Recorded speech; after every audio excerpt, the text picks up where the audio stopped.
नमस्कार, आप सुन रहे हैं द गैंगस्टर सागा मोहब्बत पलों में मेरे साथ। द गैंगस्टर सागा के पिछले एपिसोड में क्या हुआ था ये आपको बताने या समझाने की तो ज़रूरत नहीं है। रेसिपी मैंने आप लोगों को बता दी थी। अब आप लोगों ने किस तरह उस रेसिपी को यूज़ किया ये आप लोग ही जाने। तो बस अब हम चलते हैं अगले एपिसोड में। ये हवा बहुत खूबसूरत लग रही थी। किसे? उदय और प्रिया को। उदय अपनी कार में प्रिया को लेकर उसके घर की तरफ बढ़ रहा था। उदय कितना स्मार्ट लग रहा था, यही प्रिया सोच रही थी। ये इतना स्मार्ट कैसे लग सकता है? पूरी डेट पर वो यही सोचती आई थी। हाँ, ये सोच, ये जो थॉट था उसे वो किनारे करती गई थी अपनी बातों में।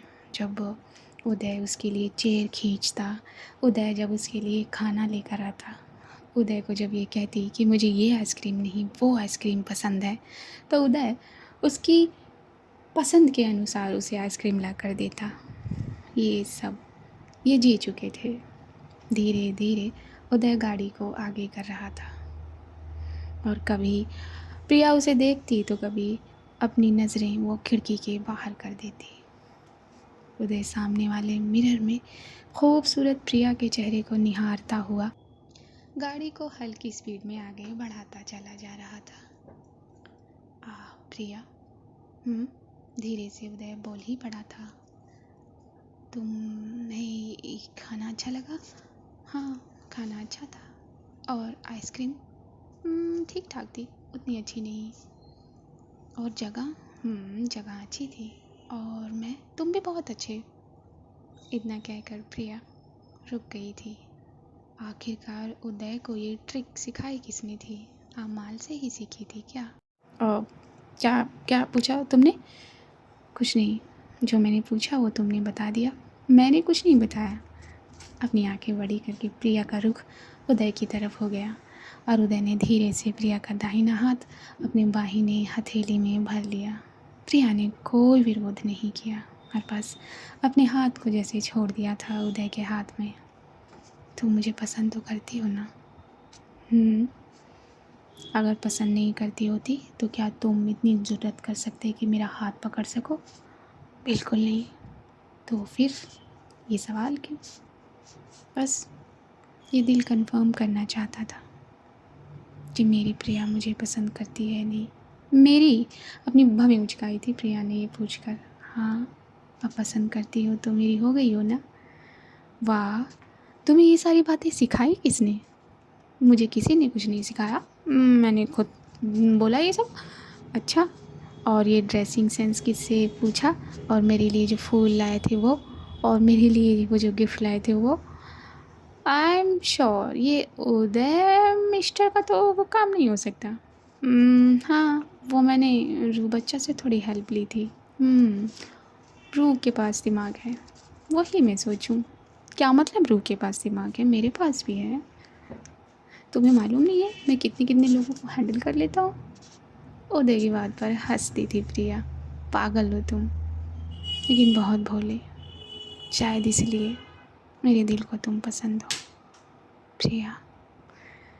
ये सुनते ही उदय ने ब्रेक लगा दिया था। उदय, अभी मेरे सर पर चोट लग जाती। ऐसे कैसे लग जाती? हाँ, तुमने इतनी तेज ब्रेक मारा। सॉरी, ये कहकर ज़रा सा मुड़ा था उदय और अपने दोनों हाथों में उसने प्रिया का चेहरा भर लिया था। क्या क्या करना चाहते हो? कुछ नहीं, बस तुम्हें देखना चाहता हूँ, तुम्हें अपनी आंखों में भर लेना चाहता हूँ। ये कहकर एक घूंट गटक ली थी उदय ने और उसके होंठ ज़रा प्रिया के होठों की तरफ बढ़े थे। प्रिया ने अपनी आंखों को बंद कर लिया था। वो एक्सेप्ट कर चुकी थी कि उसका दिल उदय को पसंद करने लगा है, उदय से मोहब्बत करने लगा है। बहुत करीब आया था उदय, लेकिन जब उसने देखा कि प्रिया ने अपनी आंखें बंद कर ली हैं, उसके होंठ प्रिया के माथे को चूमकर पीछे हो गए और प्रिया ज़रा शर्माती हुई अपनी सीट पर सीधी हुई। अब चलो ना, बहुत रात हो गई है। हाँ, चलता हूँ, ये कहकर फिर से स्टार्ट की थी उदय ने वो कार और फिर वो दोनों घर की तरफ निकल गए थे। यहाँ अमाल बाथरूम से निकली थी। उसकी बाहों में टॉवल में लिपटी उसकी बीवी थी कविशा। टॉवल में तो अमाल भी लिपटी हुई थी। दोनों की निगाहें एक दूसरे में थी। पता है कितना पानी वेस्ट हुआ? क्या है अमाल, ऐसे कौन बनाता है ये? मैं बनाती हूँ ना। बस उसे उस सामने वाली टेबल पर बिठा दिया था अमाल ने। बैठो। अब क्या करना है तुम्हें अब? तिरछी निगाह करके कविशा ने पूछा। कुछ नहीं करना है बाबा, मुझे अपनी इस छोटी सी गुड़िया के बाल सुखाने हैं। अच्छा। बाल में पहले वो लगा कर फिर बाल धो दिए मेरे इतनी रात को, अब ये बाल सुखाने हैं। अच्छा चुप। मैं क्यों चुप हूँ? मैं नहीं चुप होंगी। तुमने मुझे क्यों भिंगाया आटे से? आटे से नहीं भिंगाया। अगर आटे से भिंगाती तो क्या? दूर हटो। अपने सीधे हाथ की हथेली अमाल के सीने पर रख कर उसे ज़रा सा धकेल दिया था कविशा ने। कविशा जाकर एक छोटी सी टॉवल ले आई थी और वो फिर कविशा के बालों को स्वाइप करने लगी थी। ये दोनों एक दूसरे को सामने आईने में देख रहे थे। दोनों हंस पड़े थे और रसोई वाला मोमेंट रिकॉल करके। बस ना, सूख गए बाल। अपने होठों को ज़रा उचकाते हुए कहा था कविशा ने। क्या हुआ? मेरी बीवी के होंठ ऐसे क्यों बने? इन्हें मैं मॉइस्चर कर दूँ? नहीं बिल्कुल नहीं, मुझे नहीं करवाना कुछ भी अभी। तुम बहुत बहुत बहुत बेकार हो। मैंने क्या किया बीवी? अच्छा, तो मैंने क्या किया वो सब? क्या? मुझे लिटाकर फिर मैं अब अमाल। कविशा ज़रा चिढ़ी थी अपनी ही बात पर। इस पर मुस्कुरा दिए थे अमाल के लब। क्या हुआ है? मुझे भूख लगी है और तुमने सारा डो ख़राब कर दिया। अच्छा बाबा, सॉरी। मैं एक चीज़ और बना सकती हूँ। नहीं, तुम्हें किचन में जाने की इजाज़त नहीं है। तुम किचन में नहीं जाओगी। अपने इंडेक्स फिंगर से पॉइंट किया था यहाँ कविशा ने अमाल की चेस्ट पर। ओ आह, ये तरीका भी आता है मार देने का? चुप रहो। तुम किचन में जाओगी फिर मुझे परेशान करोगी। तुम नहीं जाओगी किचन में। अरे बाबा, मैं पुलाव अच्छा बनाती हूँ। नहीं, तुम नहीं जाओगी किचन में, चाहे तुम पुलाव बनाओ चाहे बिरयानी बनाओ। मैंने कहा ना। अच्छा, तो फिर ये भूख कैसे मिटेगी? वैसे मेरे पास दूसरा तरीका है। नहीं, उससे मेरा पेट नहीं भरने वाला, दूर रहो। फिर से धकेल दिया था कविशा ने अमाल को। अच्छा बाबा, तुम यहाँ आराम करो, मैं ज़रा पुलाव बना कर लाती हूँ। Are you sure? जी मेरी बीवी, आई एम श्योर। ये कहकर अमाल ने कविशा के माथे को चूम लिया था और वो किचन की तरफ बढ़ गई थी। उसके जाते जाते ही कविशा ने वो टाल पकड़ी और अपने बालों को सुखाना शुरू कर दिया था। बाल बहुत क्लीनली साफ़ किए थे अमाल ने। पागल है, बिल्कुल पागल। कमर में ज़रा सा दर्द महसूस किया था कविशा ने। तभी उसकी आंखों के सामने शीशे पर जैसे अभी किचन वाला जो पल था वो एक स्क्रीन ले गया था, चलने लगा था। अपने चेहरे को कविशा ने अपनी टाल से छुपा लिया था और मुस्कुराने लगी थी। तभी उसने ज़रा उठकर इस कमरे की खूबसूरत खिड़की पर लगे पर्दे को खोला तो देखा बाहर बूंदाबांदी हो रही है। अंदर का खुशनुमा माहौल था तो बाहर का भी रोमांटिक था। नहीं, इस कर्टन को गिरा देती हूँ, नहीं तो फिर आएगी, फिर उसका मूड रोमांटिक हो जाएगा। नहीं, रहने देती हूँ। दो बातें कर रहा था यहाँ कविशा का दिमाग। उसने कर्टन्स खोल दिए थे। बाहर देखकर वो मुस्कुराने लगी थी। कभी अपने होठों को छूती तो कभी अपनी गर्दन को सहलाती, कभी अपने दोनों बाजुओं को सहलाने लगती जैसे उसे ज़रा सा सर्द का एहसास हो रहा है। तभी अमाल के कदम इस तरफ आ गए थे। अमाल ने देखा टॉवल में लिपटी अपनी बीवी को जो खिड़की से बाहर देख रही है। बाहर की तरफ अमाल की भी निगाहें गई तो देखा कि बूंदाबांदी ज़रा तेज हो गई थी। अमाल ने जाकर कविशा को दोनों बाहों में भर लिया पीछे से, अपनी चिन को उसके कंधे पर धंसा दिया। क्या देख रही मेरी बीवी? अपने गाल को ज़रा अमाल के सर पर रगड़ दिया था कविशा ने और उसके दोनों हाथों को अपने दोनों हाथों से छुपा दिया था। बस देख रही हूँ अमाल, कितना खूबसूरत है ये। क्या हम यहाँ हमेशा नहीं रह सकते? मेरा मतलब रोज़ रोज़ रह सकते हैं ना? क्यों नहीं रह सकते? लेकिन रोज़ रोज़ रहेंगे तो ये सब नहीं होगा ना जो अभी हुआ। तुम्हें रोज़ रोज़ करना है क्या ये? हाँ। अरे मतलब प्यार ना करूँ रोज़ रोज़ तो भी शिकायत? नहीं, मैंने शिकायत नहीं की। अच्छा, फिर तुम्हें कोई प्रॉब्लम नहीं है? शट अप, चुप रहो। चुप करा दिया था यहाँ कविशा ने अमाल का। अच्छा, और तुम्हारा पुलाव बना कि नहीं? बस बच्चा, एक सीटी आनी है। वैसे तुम जाओगी कुकर के सामने तो जल्दी सीटी मार देगा। एक बहुत चीप लाइन मारी थी यहाँ अमाल ने। हाँ, मैं कुकर के पास जाकर टावल ना निकाल दो तो वो उसी पल सीटी दे देगा। अच्छा बाबा, लगता है मेरी बीवी को बहुत तेज़ भूख लगी है। वैसे मेरे होठ अवेलेबल है, खा सकता है कोई? नहीं, मुझे नहीं खाने।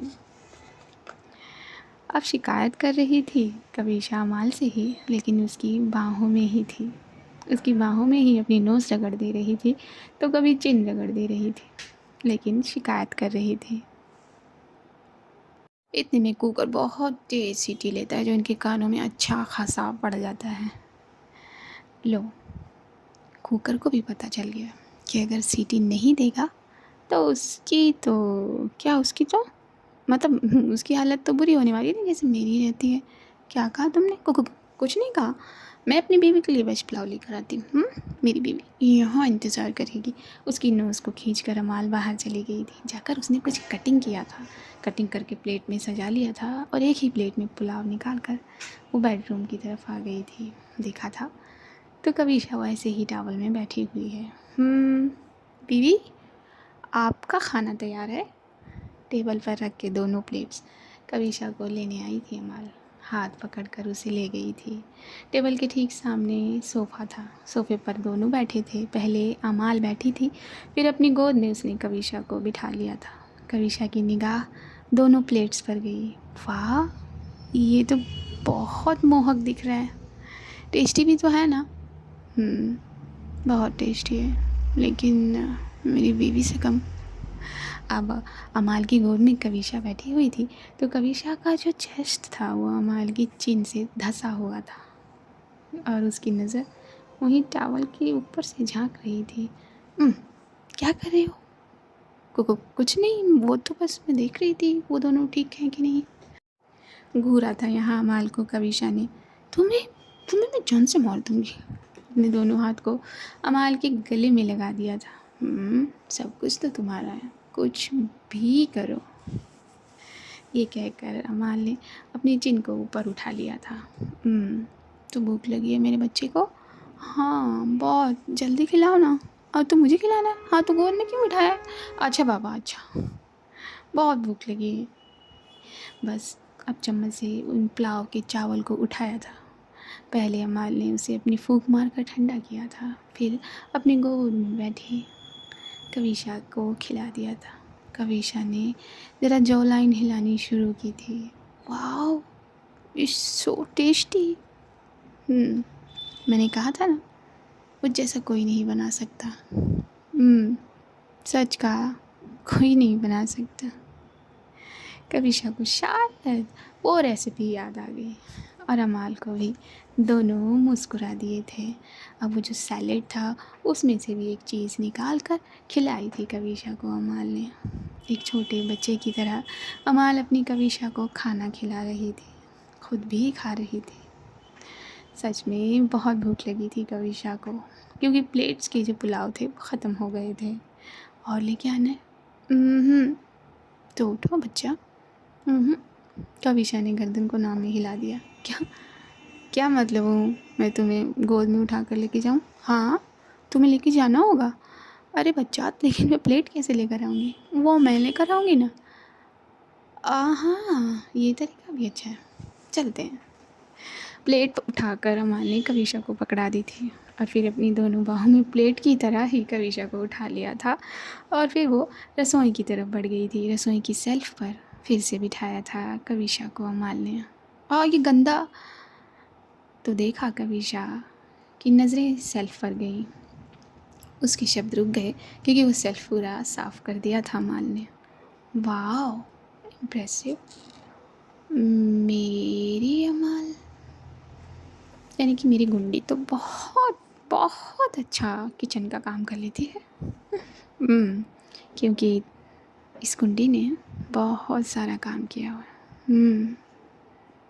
ये क्या करे, क्यूट सी शक्ल बनाई थी कविशा ने और माथा चूम लिया था अमाल का। बस वरना क्या, इस बार मैं तुम्हें मार डालूँगी। हाय, मैं तो तैयार हूँ मरने के लिए। पहले खाना खाना है मुझे। अच्छा, अमाल ने जो भी पुलाव उस कुकर में बचा था वो पूरा का पूरा प्लेट में निकाल लिया था और फिर अपनी कविशा को गोद में थामा था। कविशा को निगाहों से इशारा किया था प्लेट उठा लेने का। प्लेट उठा लिया था कविशा ने। इसी तरह धीरे धीरे ये रूम पर पहुँचे थे जहाँ पहले बैठे थे, वहीं बैठ गए थे। प्लेट को भी वहीं रख दिया था जहाँ वो रखा हुआ था और फिर से कविशा को खाना खिलाया था अमाल ने। इसी तरह ये अपना खाना खाने लगे थे। उदय प्रिया को ड्रॉप कर चुका था और अपनी गाड़ी मोड़ चुका था। रात अच्छी खासी हो गई थी। प्रिया अपने रूम में गई थी और मुस्कुराने लगी थी। उसका चेहरा ब्लश करने लगा था। वो सब कुछ सोचने लगी थी। उदय की स्माइल देखकर उसकी निगाहें झुक आई थी और उसने अपने होठों को हल्का सा प्रेस किया था अपने थंब से। कितना शर्मीला है वो, कह उदय को रही थी शर्मीला और खुद शर्मा रही थी। बस इतने में मॉम ने ज़रा दरवाज़ा खटखटाया था। जल्दी से अपने चेहरे के एक्सप्रेशन बदले थे। प्रिया ने दरवाज़ा खोल दिया था। आते ही दरवाज़ा बंद कर लिया। खाना वाना नहीं है कुछ तुझे? नहीं माँ, वो मैंने खा लिया था। वो पार्टी थी ना वहाँ, पार्टी में गई थी मैं बर्थडे की, तो सिर्फ केक थोड़ी खा कर आऊँगी। अब यहाँ माँ को नहीं मालूम था कि प्रिया किसके साथ गई थी। अच्छा ठीक है, चल अब कपड़े वपड़े बदल या ऐसे ही सज सवर के सो जाएगी। नहीं माँ, मैं बदलती हूँ, ये कहकर भाग गई थी प्रिया अपने बाथरूम में। और वहाँ उदय का भी यही हाल था। उसका दिल जैसे बाहर आने को कह रहा था, बाहर आकर स्टीयरिंग पर बैठ जाने को कह रहा था। प्रिया प्रिया प्रिया, मेरा दिल हर धड़कन में तुम्हें पुकार रहा है। ये कहते हुए ज़रा शेक हो गया था उदय। अपनी गाड़ी को उसने स्पीड दे दी थी। वहाँ मॉम को ढूंढते ढूंढते काका मॉम के कमरे पर पहुँचे थे। ज़रा दरवाज़ा खटखटाया था। कौन है भाई? तो काका ने अपना नाम लिया था। मॉम बाहर आ गई थी। मॉम और काका जाकर हॉल में बैठ गए थे और काका बातें करने लगे थे। अच्छा, वो जो ज़मीन थी वो बेचनी है क्या? कौन सी ज़मीन? अरे वही थी ना, कपूर के नाम पर। नहीं नहीं, आमाल मना करती है उसे, वो नहीं बेचेगी। अरे क्या करना है रख के, बेच के हटाओ, अपनी भवों को सिकोड़ते हुए काका ने कहा। और मॉम उनको देखकर ज़रा सोच में पड़ गई थी। ज़मीन की बात तो कभी नहीं की थी और बेचने के लिए क्यों कह रहे हैं, जबकि अमाल बार बार कह चुकी है और मॉम खुद उनको बता चुकी हैं। नहीं भाई साहब, बिल्कुल नहीं। भाई साहब कहा करती थी मॉम काका को, जबकि काका उनसे छोटे थे। नहीं, वो ज़मीन नहीं बेचूंगी मैं, अमाल बेचने ही नहीं देगी। अरे समझाओ उसे, क्या रखा है उस खंडर ज़मीन में? वो खंडर नहीं है भाई साहब, वो कपूर की निशानी है। मैं कैसे बेच दूँ? नहीं, बिल्कुल भी नहीं, मॉम बहुत स्ट्रिक्ट आवाज़ में बोली थी। बुद्धि कहाँ चली गई है तुम दोनों की? बेच दो उसे, अच्छा खासा पैसा आएगा, उसको इन्वेस्ट कर लेंगे। नहीं नहीं भाई साहब, मना कर दिया ना मैंने तो बस। अच्छा ठीक है, जैसा तुम चाहो। अब काका ये कहकर उठ गए थे। अब आप क्या नाराज़ हो गए भाई साहब? मॉम ने पूछा। नहीं, मेरे नाराज़ या ना नाराज़ होने से क्या फ़र्क पड़ता है? तुम बड़ी हो गई हो, तुम्हारे बच्चे बड़े हो गए हैं, अब क्या ही ज़रूरत है काका की? ऐसा नहीं है भाई साहब, लेकिन वो ज़मीन में नहीं बेच सकती और अमाल तो इसके सख्त खिलाफ़ है। मैं क्या करूँ इसमें? हाँ, सारे गांव की दुविधा तुम सब क्लियर करवा देती हो और अपनी दुविधा क्लियर नहीं कर पाती हो। इसमें दुविधा क्या है भाई साहब? मुझे भी नहीं बेचनी है, अमाल को भी नहीं बेचनी है। आप क्यों? क्या हो गया है? कोई बात है क्या? नहीं नहीं, कोई बात नहीं है। चलो ठीक है, मर्जी है तुम्हारी। चलो अब मुझे नींद आ रही है, मुझे आराम करना है, तुम भी आराम करो। ये कहकर काका अपने रूम की तरफ बढ़ गए थे। उन्हें जाता देख जरा भमी सी कोड़ी थी मॉम ने, क्या हो गया इन्हें, ये कहते हुए अपने वो रूम में चली गई थी। दरवाज़ा लॉक कर लिया था, बेड पर लेट गई थी। तभी इस हवेली की बैक साइड से कुछ दो लोग हवेली की दीवारों को घूर रहे थे। अरे यार, इधर से तो कुछ नहीं नज़र आ रहा, उस साइड चले। पागल हो गया क्या? उस साइड जाएगा ना, मार डालेंगे तुझे, फिर कैसे रखेंगे यहाँ से। रुक जा, थोड़ी रात और होने दे, फिर वहाँ से चलते हैं। हाँ हाँ ठीक है। ये दोनों अपने में ही बातें कर रहे थे, बड़ी संदिग्ध बातें। अब यहाँ खाना पीना हो चुका था। कविशा बेड पर बैठी हुई थी। अमाल किचन में से वापस आई थी। कविशा को बेड के एक किनारे बैठे देखा था तो उसी किनारे जाकर ज़रा खड़ी हो गई थी और कविशा ने अपनी नज़रें उठाकर अमाल को देखा। अमाल की निगाहों में शरारत थी और बाहर बूंदाबांदी अब बरसात में बदल गई थी, बहुत तेज बरसात। अमाल करीब हुई थी कविशा के और उसका दाहिना गाल अपने हाथ में भरा था। होठों को उसने ज़रा थम से सहलाना शुरू किया था। अमाल और कविशा की निगाहें एक दूसरे से बेइंतहा मोहब्बत करने लगी थी, बंध आई थी। उन्हें कुछ फ़र्क नहीं था कि बाहर बारिश कितनी तेज़ हो रही है, बस हल्की हल्की आवाज़ें कान में पड़ रही थी। लबों को लबों से मिलाओ, क्या हो तुम मुझे अब बताओ। उन्हीं निगाहों की मोहब्बत में अमाल के लब ज़रा हिले थे। खोल दो खुद को तुम बाहों में, मेरी बाहों में, मेरी बाहों में, मेरी बाहों में। ये कहते हुए अमाल का एक हाथ अपनी टॉवल पर गया था और उसने अपने बदन की टॉवल को खोल दिया था, जो खुलकर सीधा ज़मीन पर पड़ी थी। और अमाल ज़रा सा झुकती नज़र आई थी कविशा पर। कविशा पीछे बेंड होने लगी थी। अमाल के लब जो भी गुनगुना रहे थे वो गुनगुनाना बंद कर चुके थे, क्योंकि उसके होंठ कविशा के होंठों से लग चुके थे। और जब ये चारों मिलते हैं तो फिर किसी की नहीं सुनते। दोनों ने अपनी चाल शुरू की थी, सॉफ्टली, सॉफ्ट मगर बहुत इंटेंस। सांसों की आवाज़, धड़कनें सब एक लय में चलना चाह रही थी। वही लय ये बारिश की बूंदें दोहरा रही थी। कविशा के हाथ अब अमाल के बैक पर आ गए थे, जिस पर सिर्फ स्किन थी और कुछ नहीं। ज़रा सा पुश किया था अपने होठों को अमाल ने और ज़रा से कविशा की कमर पर जोर पड़ा था, जिससे कविशा की हल्की सी आह निकली थी, क्योंकि उसे कमर में दर्द था। क्या हुआ? अपने होठों को रिलीज़ करके अमाल ने पूछा। दर्द है, थोड़ा सा दर्द है। ये सुनते ही अमाल ऊपर से ज़रा दाहिनी तरफ गिर गई, सो गई, लेट गई और उसने अपने बाहिने हाथ में कविशा को पकड़ा और फिर उठाकर उसने अपने ऊपर चादर सा बिछा लिया। उसकी कमर को वो अपने हाथों से सहलाने लगी थी। जैसा कि अमाल ने कहा था, ये जगह सर्द भी है और गर्म भी, तो बस सर्दी लगने लगी थी। ब्लैंकेट को अपने पैर से खींचकर अमाल ने उड़ा दिया था अपनी बीवी को और उसकी कमर पर ज़रा अपने हाथों से ज़ोर देकर मालिश करने लगी थी। दर्द हो रहा है तो बताना चाहिए था ना।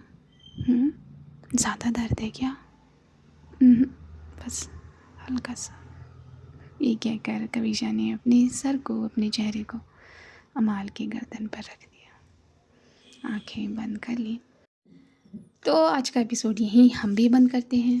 जानेंगे क्या हुआ अगले एपिसोड में, और बस क्या पहुंचने वाले हैं मंजिल पर। जानेंगे वही बात अगले एपिसोड में। अगर मेरे चैनल पर नए हैं तो चैनल को सब्सक्राइब कर लीजिए। मेरी आवाज़ को पहली बार सुन रहे हैं तो चैनल को सब्सक्राइब कर लीजिए। प्यार करने वालों तक ये स्टोरी पहुंचा दीजिए शेयर करके। और कैसे किसी भी स्टोरी को आगे जानने से, किसी भी वीडियो को आगे जाने में कमेंट और लाइक बहुत भागीदारी करते हैं, दिखाते हैं, बताते हैं। लेकिन मैं भी कहती हूँ आप लोगों से, लेकिन क्या करें। एनीवेज, मुस्कुराते रहिए, यही कहूँगी मैं। आप खुश रहिए, अपने दिल को शांत रखिए। जब तक आप ये सारी कोशिशें करते हैं तब तक के लिए see you at the other side. नमस्कार।